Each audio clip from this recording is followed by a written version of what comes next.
સદગુરુનો હાથ એમ ના હોય. આવી જા તારા ઠેકાણે હે હા આ બાજુ પાછો આવી જાય એમની નિશાની. દોડવાની વાત સમજાવે નહીં, પાછો આવે. બરોબર ને? તો એના માટે શું કરવું? તો બાપુ એ તિથિમાં કહી દીધું, સખી છઠ્ઠે સમાગમ સાર બાકી બાદલું. સંતનો સમાગમ કરવો પડે. કરદ કરદ સત્સંગ જડમતી હોત સુજાણ, જૈસે કાળે પહાણ કો દોરી હોત નિશાન. ગામડામાં પેલા કુવા હતા ને, કુવા પર પથ્થરના પાટ મૂકેલા હતા, આગળ તો લાકડાના પાટ મૂકેલા હતા. જૂના માણસોને ખબર, પાણી ખેંચતા ને દોરડાથી ખેંચતા તો કેટલાક પાટ ઉપર, પથ્થરના પાટ ઉપર કાપા પડેલા હતા. જૂના કુવાઓ હતા ને, નવી બહેનો કઈ ખબર નહીં, આ તો ફટ દઈને નળ ચકલી હલાઈ પાણી આવ્યું. જૂના માણસો ને ખબર કે આ પાટ હતા. એમ એકી દિવસે કાપા પડે નહીં, રોજ પાણી ખીચે. એમાં મનને પણ રોજ સત્સંગનું ભેળવવું પડે તો એ સમજે, ને કે સમજે એવું જલ્દી સમજે એવું છે અને સમજાવવાનું એને છે. મન સમજાવે એ નર મોટા, જે મનને સમજાવે. તો એના માટે સત્સંગ જ સાર છે, બીજું કોઈ નહીં. બાપુ કે છે છઠ્ઠી છઠ્ઠે સમાગમ સાર બાકી બાદલું, લેવો મનુષ્ય જન્મનો લાભ. કહું છું આ મનુષ્ય દેહે જ આ વાત બની શકે છે, બીજા કોઈ દેહે આ વાત બની શકશે નહીં. વળી આની કોઈ ગેરંટી નથી. આપણે ઘણા માણસોને એમ થાય ને ગઢપણમાં કરશું, ગઢપણમાં કઈ થાય હા બરોબર, બોલાય નહીં, સંભળાય નહીં, ચલાય નહીં, આ બધું થવાનું. યુવાનીમાં જ ભક્તિ તો વરવા જેવી છે. મારા જીવન પસ્તાવો થાય, નોકરી કરીને બધું ખરું ને. હા, હવે ક્યાંક જવું હોય તો ગાડી જોઈએ છે, આવું બધું થાય. 10 કિલોમીટર અમારા મોતીરામ સાહેબ ચાલતા મેં જોયા તો માથે ફાટો ફાટો બોસીને કમ્પ્લીટ એમ ખરું નહીં. એટલે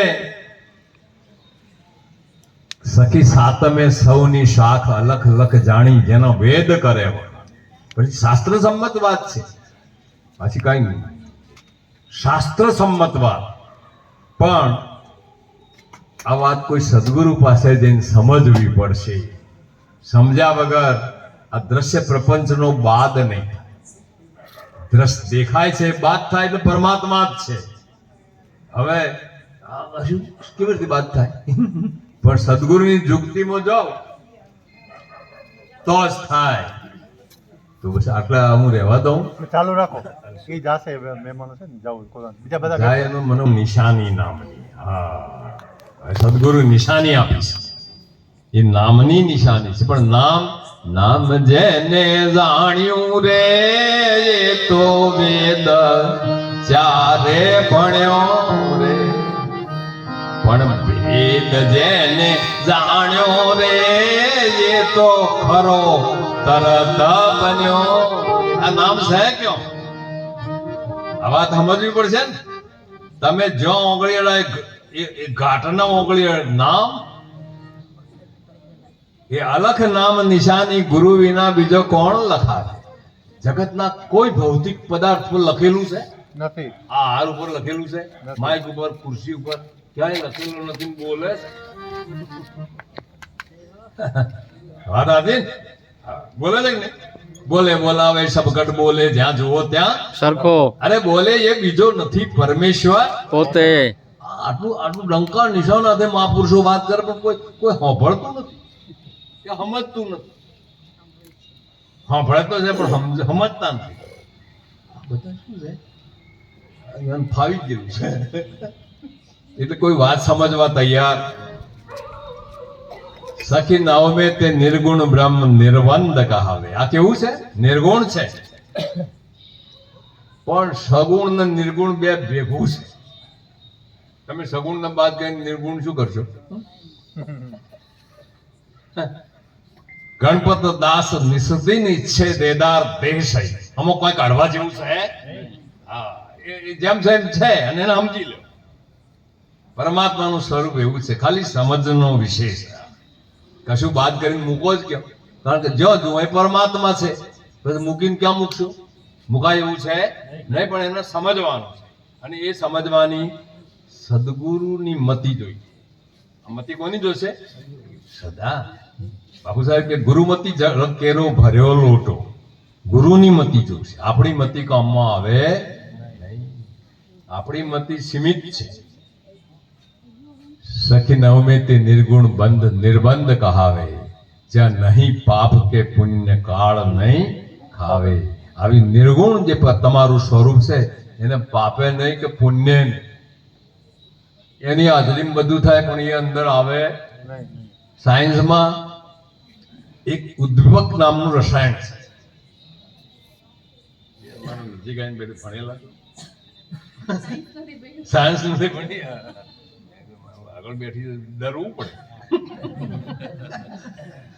આગળ બે ને વિદ્યાર્થીઓ હોશિયાર. સાયન્સમાં ઉદ્દીપક નામનું એક રસાયણ આવે. હવે એ રસાયણ કરે છે, તમે કોઈ પણ બે પદાર્થનું સંયોજન કરવું હોય ને તો એના સામે મૂકવું પડે. એની હાજરીમાં થાય. આ ઉઠાઈ લે તો આ બે ભેગો થાય નહીં. પરમાત્મા તત્વ પણ એવું છે કે એની હાજરીમાં બધું થાય છે પણ એ અંદર આવે કરતા છતાં અકર્તા પદ છે. એની હાજરીમાં થાય, ઉઠાઈ લો તો ના થાય પણ એ અંદર ના આવે. આવો પરમાત્મા સખી નવમે તે નિર્ગુણ બ્રહ્મ નિર્બંધ કાવ. એને કોઈ બાંધી શકે નહીં. નિર્બંધ છે અને વ્યાપક છે. સમજણનો વિષય છે, અનુભવમાં આવે ખરું. અને બોલે ખરા. કેમ? પણ એ આ કાને ના સંભળાય, એ ગુરુના કાન જોઈએ. આ બોલે છે, માઇક બોલે. માઇક તો તમે કહો અવાજ, આ ખુરશી બોલે, આ બધું બોલે છે પણ ગુરુના કાને સંભળાય, બીજા કાને સંભળાય. એક વાત કરીને છોડી દી. હું હવે હું એક વખત શંખેશ્વર ગયો, શંકર મહારાજ. બે ચાર ભક્તો ગાડી લઈને અમે તો ગયા. તો રસ્તામાં એક સારી જગ્યા આવે. એક અંદર મારી જોડે બેઠા હતા ને ભાઈ કે બાબુ રસ્તામાં એક સરસ આશ્રમ છે, શું ત્યાં? ચાલો. અમે તો ગયા તો એક પાટલી પર 3 જણા બેઠેલા અને 15 માણસો અંદર. પેલા ભાઈ વચ્ચે બેઠા હતા, વાંચે કઈ વાંચતા હતા ને પેલા બધા સાંભળતા હતા. અમે જઈને ઉભા રહ્યા. મહેન્દ્ર જય ગુરુ મહારાજ કે જય ગુરુ મહારાજ આવો. એટલે આમ બધા બેઠેલા ને વચ્ચે જગ્યા હતી. અમે 4 જણા વચ્ચે બેસી જઈએ એવું હતું. પેલા બોલશો નહીં, આપણે વચ્ચે જઈને બેસી જાય, એને ડિસ્ટર્બ કરવું નથી. એ તો પેલું વાંચતો જ ને એમાં ઊંચું તાકી. એટલે કે પેલા 3 જણાને બેસવા દો ને મને કે તમે નીચે મત બેસો. મને ઓળખી ગયો લાગે છે, મને ઓળખી ગયા લાગે છે. મેં કીધું બાપુ તમે મને ઓળખો છો? કે ના. તો તમારી પાસે જગ્યા અહીં બેસવા દો ને મને. આ 3 જણા ભેગો હું અહીંયા છું, જગ્યા છે, બેસી જાઉં. ના કે એ 3 જણા ભલે બે, તમે મત બેહો. પણ કીધું કેમ આમ કરે છે? એટલે 15 બેઠા ભાઈ તમે આમાંથી કોઈ મને ઓળખો છો? કે ના. તો પછી કેમ બેસવા દેતા નથી? એને શું પકડાઈ ગયું? તે કે ના તમે અહીં આવો. મને સારું તો 2 ખસ્યા, પેલો 1 ખસ્યો, મને વચ્ચે બેહાડ્યો. મારો આરતીબા હું તો બેસી ગયો જઈને. પછી મને પૂછ્યું એને કે મહારાજ ક્યાંથી આવો છો? મેં કીધું માલોસણા. તો કે બાબુરામ મહારાજ તમે છો? એવું લાગે છે કે નામથી તમને ઓળખીએ છીએ પણ તમને દેહથી જોયા નતા. નામથી અમે બધા ઓળખીએ. સારું થયું મેં નીચે ના બેહાડ્યા. મેં કીધું ભાઈ તને પેલા ગુરુ મહારાજે કોણ પ્રેરણા કરી? હું તો બેઠા કરી. હવે મારું ઓળખણ થઈ ગઈ. હવે મને કે તમે કોણ પ્રસાદી આપો? શંકર મહારાજ. મારું વાર કેમ દરબાર? કે પકડો ઘોડી. વચ્ચે બેહાડીને મને કે તો હવે મારા કઈ પ્રસાદી આપો. હવે કીધું એટલે મારે કંઈક કહેવું તો પડે. કીધું બાપુ દેખો તમે શું વાંચો છો મને ખબર, કોઈ કયું પુસ્તક છે પણ હું જાણતો નથી, પણ આ પેલા દરવાજામાં આવતો એક લીટી હું સાંભળી ગયો છું. પૂછું? આગે પૂછો કે ઈશ્વર અણુ અણુમાં છે, આવું સાંભળ્યું મેં. આ સાચી વાત છે? હા હા કે બધા કે હા આ 3 જણા મેં કીધું તમારે નહીં બોલવાનું. વાંચવા વાળાને ના પાડી અને આ બીજા બેન તમારે આનો જવાબ નથી આપવાનો. આ 15 જણાને પૂછું કે ઈશ્વર અણુ અણુમાં છે, ખરી વાત છે? કે ના, બિલકુલ સાચી વાત છે. એટલે જોજો હમણાં ફરી જશો. આ અમો છે, આ ખેસ મારે ખબર હતો અમો છે. એ 15 ના પડે કે અમો તો હતો છે, આ તો જડ છે. લે બસ પતી ગયું. એમણે છોડી દીધા. પેલા વચ્ચે બેઠા પુસ્તક વાંચતા હતા, કીધું તમારે નહીં બોલવા. 2 જણા કહો આ અમો ઈશ્વર છે. એ ના કે તો આ ચોપડી છે ખોટી છે. મૂંઝવણું બી થઈ સમજી વાત. હવે કીધું તમે નથી રમો કે ના, બંધ થઈ જાઓ. પુસ્તક વાંચતા હતા એમના ઉપર આવી ગયું. કીધું બાપજી તમારે શું કહેવું છે? આમાં ઈશ્વર છે. તમે તો ચોપડી વાંચો છો અને અણુ એમ બોલો છો. હું અભળી ગયો છું. પુસ્તક કોનું છે મને ખબર નથી. કે આ છે એ કે છે 100% કે આ છે તો બોલાવો. હોય તો બોલે. બોલે બોલાવે, સબગટ બોલે, જ્યાં જુઓ ત્યાં સરખો. બોલાવો કે એ તો બોલતું છે. મેં કીધું સાંભળો હવે, જ્ઞાનથી જ્ઞાનથી રે મને ગોવિંદ મળ્યા છે ગુરુ જ્ઞાનથી જ્ઞાનથી રે મને ગોવિંદ મળ્યા છે ગુરુ જ્ઞાનથી નિરખાવ્યા ને હાથમાં જલાવ્યા નિરખાવ્યા ને હાથમાં જલાવ્યા આમાં તણાની શાનથી રે મને ગોવિંદ મળ્યા છે ગુરુ જ્ઞાનથી. આમાં તણાની શાંતિ રે મને ગોવિંદ મળ્યા છે ગુરુ જ્ઞાનથી અક્ષર કાઢ્યો ને અક્ષર અક્ષર કાઢ્યો ને અક્ષર બનાવ્યો પારાની પારની નિશાનથી રે મને મળ્યા છે ગુરુ જ્ઞાનથી. એ કોરાને પાર પીછાનથી રે મને ગોવિંદ મળ્યા છે ગુરુ જ્ઞાનથી અર્જુન મહારાજ કહે છે બોલે છે કે મને સમજાતું ચોપડી વાળો છૂટી પડ્યો. તો હવે શું કરવું? આ સંતો ખોટા તમે તો મોજ કરો તો આને સમજો તો ખરા ભલે. તે કે હવે સમજાવો. અત્યારે સમજાવવાનો ટાઈમ છે. કહેવાની મારી વાત આ છે કે સંભળાય ખરા, બધું વાંચીએ ખરા. નિરાત બાપુએ લખ્યું, અરે વેદાંત ને વાંચી રે સિદ્ધાંતમાં સહી કરો રે. વેદાંત ને વાંચી રે સિદ્ધાંતમાં સહી કરો રે. એ સર્વનું સિદ્ધાંત દેહી રે કેવા. સર્વનું સિદ્ધાંત તો દેહી કેવાય. ભણીને શું ફૂલ્યા રે મીઠા ફૂલ ફળ વિના રે. ભણીને ભણાવી રે સુણીને તે શું કર્યું રે. એ ઓળખીના જાણ્યું પોતાનું આપ. મોચ કે ના જોયો રે મોચામાં નથી આવતો રે. આ વાતો આવી છે. મોચે પણ એને ખબર, પણ એ મોચામાં આવે એમ જ નથી. આવી સમજણની વાત આપણા સદગુરુની છે. બરોબર. તો સખી દસમે તુજો નહીં કોઈ બોલે ને. હા એ બોલે છે અને એ હોંભળે છે. સ્વયં તમે છો, બીજું કોઈ છે નહીં. દસમે દુજો નહીં કોઈ બોલે ને બોલાવ. જેના હુકમ વડે હલાય નિરંતર, એ અંતર વગરનો નિરંતર છે. વચ્ચે કોઈ ખાલી જગ્યા છે નહીં. અખંડ છે. આ સમજણમાં આવે. બોલવાથી કાંઈ ખબર પડે એના માટે વાણી છે જ નહીં. કેવળ અનુભવ છે. સખી એકાદશી અદ્વૈત અજર છે પ્યાલો, પીએ મરજી વા કોઈ એકાદશી ક્યારે? આ 11 ભેગો થાય ત્યારે. ખરું ને? 5 જ્ઞાનેન્દ્રિય, 5 કર્મેન્દ્રિય અને મન.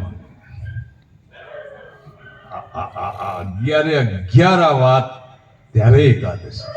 દસરા ધનતેરસ મારે આજ દિવાળી, દસરા ધનતેરસ મારે આજે દિવાળી, ગુરુ ઘેર આવ્યા મારે આજે દિવાળી, હે ગુરુ ઘેર આયા મારે આજે દિવાળી, દસરા ધનતેરસ મારે આજે દિવાળી. હે દસરા ધનતેરસ મારે આજે દિવાળી. એકાદશી થવી છે. આ એકાદશી થાય તો પછી 12 હશે. 12 નથી, બાજીનો ખેલ બન્યો છે ખોટો.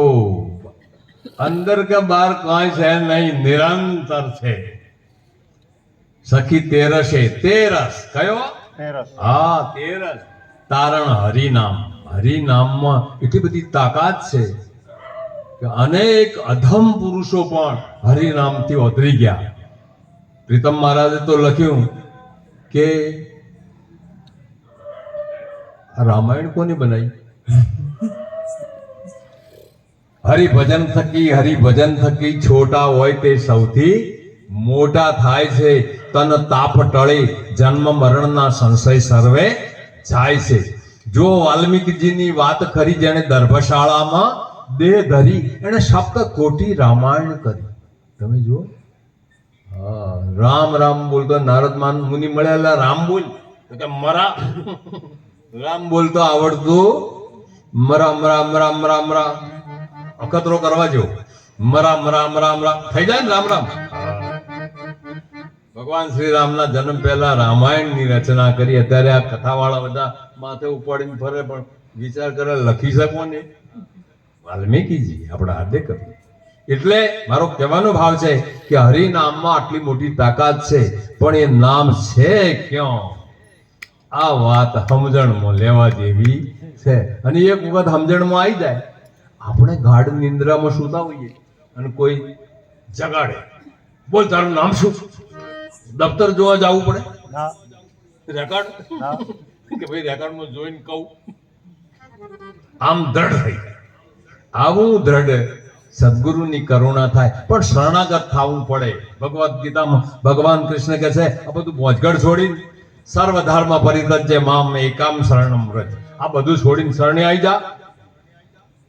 આમ કોઈ સદગુરુ સંતના શરણે જવાની જરૂર છે તો આ બધું પારાઈ જાય.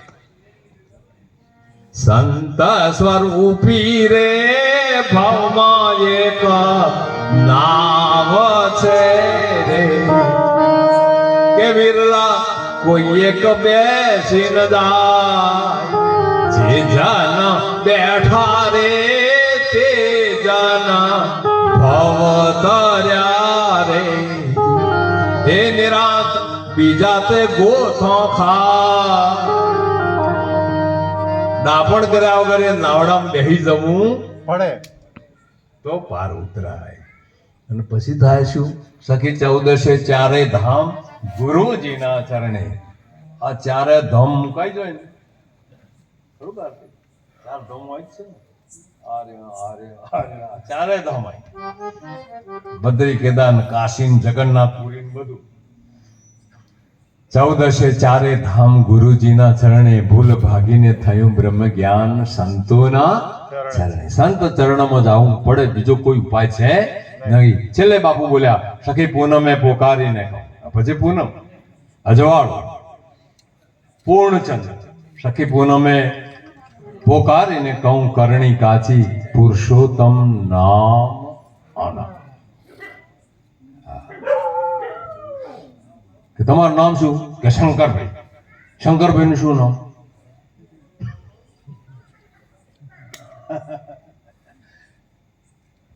પૂનમે પોકારીને કહું કરણી કાચી, પુરુષોત્તમ નામ અનામ વસ્તુ સાચી.